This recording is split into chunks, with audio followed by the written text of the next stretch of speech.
नमस्कार। आज हम बात करेंगे कि भारत नेपाल को किस नज़रिए से अपने सिक्योरिटी कैलकुलस में देखता है। नेपाल में हमने पिछले कुछ महीनों में जिस प्रकार से राजनीतिक बदलाव होते हुए देखे, एक चीज़ उससे डेफिनेटली तय है कि भारत की सिक्योरिटी एपरेटस जो है वो किसी सिंगल ड्रामेटिक इवेंट के नेपाल में वेट नहीं करती, क्योंकि नेपाल एक ऐसी टेरिटरी है जहाँ पर भारत के स्ट्रैटेजिक लेवल पर एक अंडरस्टैंडिंग है कि एक लंबे समय से वहाँ पर एक पॉलिटिकल अनसर्टेनिटी चल रही है। अलग अलग प्रकार से शिफ्टिंग पॉलिटिकल अलायंसेस हैं और इस नज़रिए से अगर देखा जाए तो नेपाल में जो बार बार फ्रीक्वेंट चेंजेस इन गवर्नमेंट हो रही हैं, ये जो इंटरनल पॉलिटिकल लेवल पर टर्मोइल चल रहा है, इसको भारत काफ़ी केयरफुली यहाँ पर ऑब्जर्व करता है, क्योंकि ये इवेंट्स किसी भी तरीके से आइसोलेटेड इवेंट्स नहीं है। यहाँ पर भारत की जो स्ट्रेटेजिक थिंकिंग है वो ये है कि नेपाल आज की डेट में एक बहुत इम्पॉर्टेंट स्टेट है भारत के नॉर्दर्न फ्रंटियर में, जो भारत के एक साथ बहुत ही ज़्यादा डीप लेवल पर सोशल और कल्चरल लिंक्स को फॉलो करता है। बहुत सारे भारत के राज्य हैं जहाँ पर नेपाल और भारत का रोटी बेटी का भी रिश्ता है, लेकिन इसके साथ साथ नेपाल और भारत की जो सीमा है उसके बीच एक ट्रांजिट स्पेस है जहाँ पर लोग, व्यापार, इसके साथ साथ बहुत सारे आइडियाज़ भी मूव करते हैं। इस कॉन्टेक्स्ट में अगर काठमांडू में किसी प्रकार से पॉलिटिकल लेवल पर डायरेक्शन अनक्लियर होगी तो जाहिर सी बात है कि उसका खमियाजा भारत के इस पार बॉर्डर पर भी होगा। सबसे बड़ी बात यह है कि इस समय हम जब काठमांडू को ऑब्जर्व करते हैं और जिस प्रकार की काठमांडू में अनसर्टेनिटीज़ अभी 2026 में भी चल रही हैं, एक चीज़ तय है कि वहाँ पर किसी प्रकार का कोई मिलिट्री थ्रेट नहीं है। काठमांडू से कोई टैंक्स लेकर या बहुत सारी सेना को लेकर भारत की ओर नहीं बढ़ने वाला, पर काठमांडू से चैलेंज एक बहुत सटल चैलेंज है।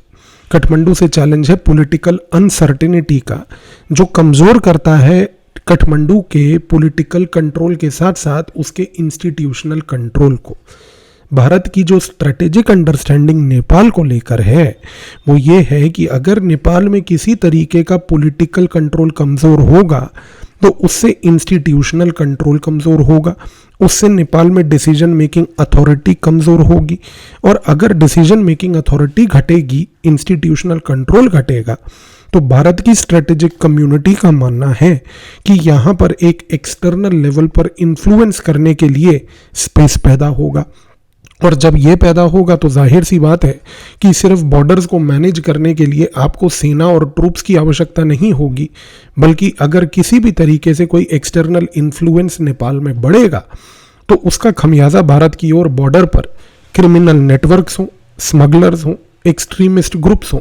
वो सब इस पर्टिकुलर सिनेरियो को एक्सप्लॉइट करने की कोशिश करेंगे। इस रीज़न से समझिए, यहाँ पर मैं जो आपको पॉइंट बोल रहा हूँ वो ये है कि भारत इस मोमेंट पर नेपाल को स्ट्रेटेजिक लेवल पर इस नज़रिए से देखता है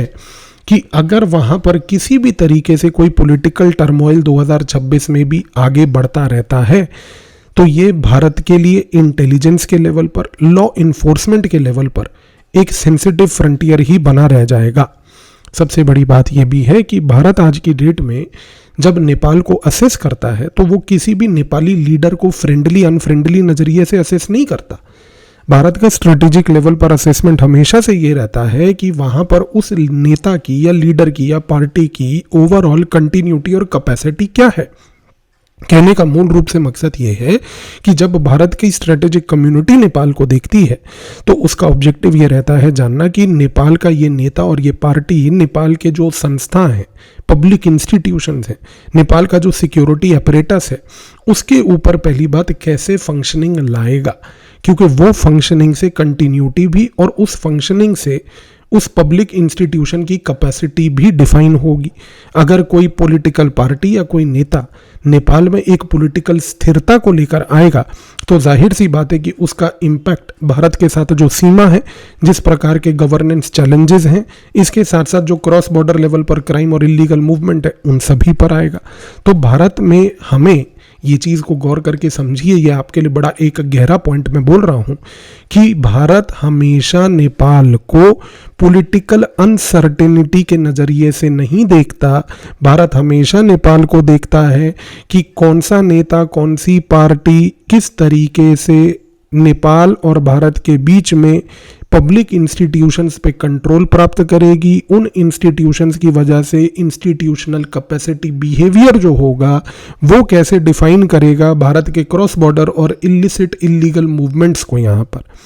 भारत की एक चीज़ हमेशा से क्लियर है कि भारत कभी भी रिएक्टिव नहीं होता। अमेरिका का जैसे ट्रंप हर चीज़ में एक इमोशनल रिएक्शन शो कर देता है, वैसे भारत नहीं शो करता।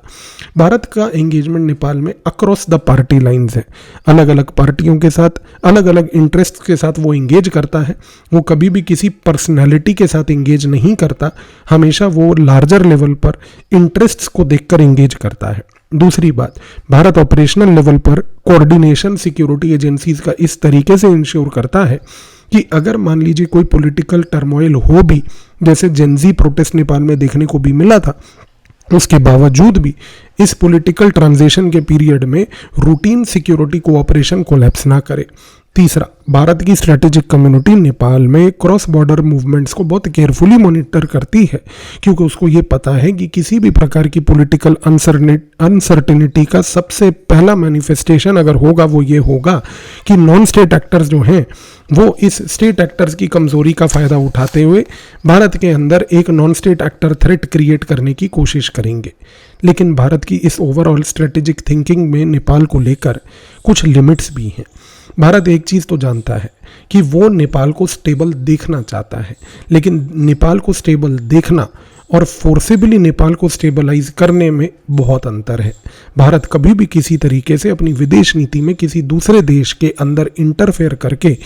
वहाँ पर उस देश की स्टेबिलिटी को इन्फ्लुएंस नहीं करेगा, बल्कि भारत सिर्फ ये चीज़ को ऑब्जर्व करेगा कि उस देश की स्टेबिलिटी में किसी तरीके से कोई ऐसा एक्टर ना आ जाए या कोई ऐसा एक्सटर्नल इन्फ्लुएंस ना आ जाए जिसके आने की वजह से भारत के साथ जो स्टेबिलिटी है, पहली बात तो वो अफेक्ट हो। दूसरा, भारत हमेशा से ये चाहता है नेपाल को लेकर कि हम हमेशा से रिस्ट्रेंट और कंसिस्टेंसी को शो करें, क्योंकि हमारा ऑब्जेक्टिव नेपाल के साथ एक लॉन्ग टर्म व्यू रखना है, शॉर्ट टर्म टैक्टिकल गेन रखना नहीं है। इस रीज़न से भारत के लिए जो लेसन है 2026 में हमारी स्ट्रेटेजिक थिंकिंग को लेकर नेपाल को लेकर वो ये है कि हमें फोकस करना है नेपाल के साथ रेजिलियंस करने में, एंगेजमेंट को मेंटेन करने में, और सबसे बड़ी बात ये देखने में कि क्या भारत के पास वो एबिलिटी है एंटीसिपेट करने की कि नेपाल में अगर किसी प्रकार का कोई भी पॉलिटिकल ट्रांजिशन या अनसर्टेनिटी या टर्मोइल होता है तो एक वाइड स्पेक्ट्रम के थ्रू अगर हम हर एक पॉलिटिकल एक्टर के साथ एंगेज कर रहे हैं वहाँ पर, और पॉलिटिकल एक्टर का मतलब फिर मैं बोलूँगा पॉलिटिशियन नहीं बल्कि एक wide canvas of political ideologies है, तो क्या उसके एंगेजमेंट के साथ हम सिक्योरिटी थ्रेट्स के साथ साथ स्टेबिलिटी नेपाल की इंश्योर कर पाएंगे या नहीं कर पाएंगे। इस स्ट्रेटेजिक थिंकिंग को दिमाग में रखिएगा। ये रखने के बाद नेपाल में आपको जो चीज़ें चल रही हैं और जो आने वाले एक साल में अब भारत और नेपाल के बीच 2026 के वर्ष में होंगी, उनको एनालाइज करने में आपको एक बहुत क्लैरिटी ऑफ थॉट डेफिनेटली इस वीडियो के बाद मिलेगा। धन्यवाद।